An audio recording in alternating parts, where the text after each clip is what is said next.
where we had bigs working with littles. So if you can imagine, we did this locally. My high school class, once a week, and our blocks are an hour and 20 minutes. So we're thinking structurally, how does this work, Trevor? If you're on the same campus, this works beautifully. Once a week, my high school kiddos walked down the street 10 minutes to our local elementary school and partnered up with an elementary class, a primary class. My seniors worked with grade ones for about 3 or 4 months of an inquiry. And the goal was for students to jump up reading levels across the 4 months, the littles. The goal for the bigs was to mentor certain experiences where they are flexing certain skills and competencies, because we are a competency-rich curriculum here in British Columbia. As I know many of you have adopted or have competencies in your curriculum, you care about the skills of kids. So for the bigs, it was the skills. For the littles, it was the literacy. And we know there's such an accelerated growth for students when they're reading one-on-one, they're getting coached one-on-one. That's something a teacher can't have time to do as beautifully as big buddies can, right? So the onset of this buddy project was the bigs went to the littles, and we spent the first 2 or 3 weeks, 4 weeks just reading to them. And it was beautiful. Like, I've got basketball players who are 6'7", getting down on one knee and inviting little kids in and come read with me and come sit with me. And like, my heart just melted every single time. Some of my hardest students to crack, you know, those onions, they walked into that setting and the onion just unfolded, because it was, you know what happened? Every single big saw themselves in the littles. They walked into the little classroom and they're like, oh, that was me when I was a kid. Oh, that was me when I was a kid. And after about 3 or 4 weeks, I challenged my bigs to choose a little that they were going to work with more. So the first couple of weeks they rotated through. Finally, they had to find someone that they connected with. What a neat objective, right? The next layer of this ongoing inquiry was the bigs had to co-write a story with the littles. So they wrote their own little kids book. I'm back at the high school land teaching structures for stories, you know, rich word choice, descriptive writing, all those things that are in my curriculum. But now the vehicle for the curriculum is this highly engaging, contextually relevant inquiry.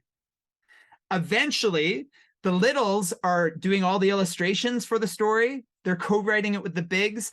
Eventually, you know what we did is we turned the page and we invited the littles to the high school for the final day. So they had a field trip to us. We gave them cookies, juice, and we gifted them each their co-designed book, right? Then we looked at the data. Okay, let's look at the data. What does the data tell us about this experience? What was the data? What was the objective we were looking at? Remember, bumping up those reading levels? Every single student jumped up reading levels.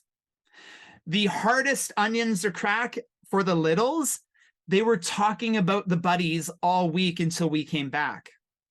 So, you know, there's this one boy, we did this, gosh, maybe 5 years ago I did this, and there's this one boy who was getting suspended for fighting on the playground.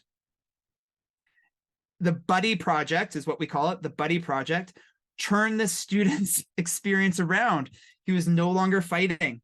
He was no longer that hard kid to crack, because he found a place of belonging and success and relationship through the ongoing inquiry. Now, I started that, gosh, like so many years ago. Then we did it in Chicago with the school district I'm referring to. And then we've done it where we've ballooned it so it's more grades going. So if you can imagine, a different English class goes down to the primary school each day. So I take the Tuesdays, my colleague takes the Wednesdays, and we're working with different groups. Isn't that neat? So that's a big one. But that was the question, Michelle, right? Is how do you do this vertical piece of inquiring into something across grade levels? Another piece that I just want to drop into the room, it's a fantastic documentary, and I think it's called The Biggest Little Farm. And whenever we have this conversation about verticality, excuse me, I bring up this documentary. And it's about this couple. They buy a farm in California and they restore this farm. Has anybody seen it? Hands up if you've seen The Biggest Little Farm. No? Okay, homework. You got to watch this documentary. It's on Netflix, I think. And the farm was just arid and desertous and not growing anything beautiful. And the tipping point in their journey of everything bad happening that could possibly happen in restoring this farm, the tipping point is when they realize that everything on the farm has a purpose. Everything that they perceive as being disastrous or waste, like an output, is actually an input. And I saw this documentary and I thought, isn't that beautifully aligned with inquiry? How can we make one student's inquiry output another class's or student's inquiry input? Quite literally. How could you have the story that these students have written together? My grade 12's output is the story, is now the grade 1's input for further learning. Meaning, let's not throw the learning in the recycling bin at the end of a unit. Where can we take that learning to gift it to another space in our school and have it be an input? That's a bit of a provocation for you to consider, isn't it? Nothing is of waste.